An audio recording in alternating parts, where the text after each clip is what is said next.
Relations Committee will come to order. Last month, the UN High Commissioner for Refugees and the Executive Director for the World Food Program issued a warning regarding severe food shortages sweeping across Africa.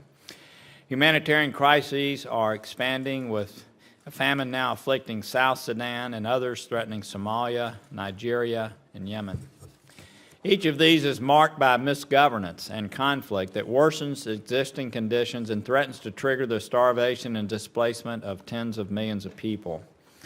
In South Sudan, conduct by President Kiir and the failure of the region to effectively engage with the political leaders in South Sudan has led to famine and atrocities. In Yemen, a country with chronic natural resource and food shortfalls, the crisis is aggravated by conflicts that have created severe obstacles to humanitarian access. In Somalia, al-Shabaab created insecurity and lack of governing structures continues to threaten millions of Somalis. In Nigeria, America's largest country by population, millions in the northeast face starvation as Boko Haram violence has prevented most humanitarian access.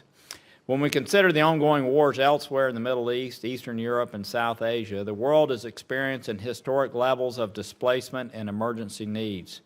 Last year, there was an unprecedented 65 million people displaced, stateless, or otherwise in the need of humanitarian assistance, the highest number ever recorded, and this year it is expected to reach 70 million people. Unbelievable.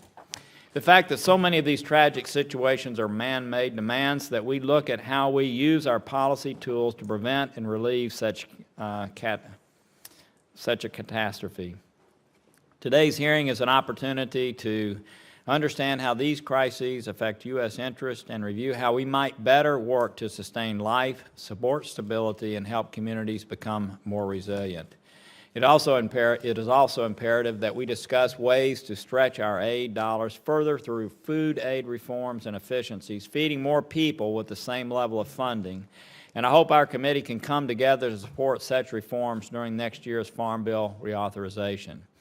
Finally, we must look at the instruments of our diplomatic development, economic, and defense power and determine how we might best put them to use in reversing this trend that leads to instability and threatens our interests. We thank our witnesses. I'll introduce you shortly, and I want to turn to our distinguished ranking member, Ben Cardin.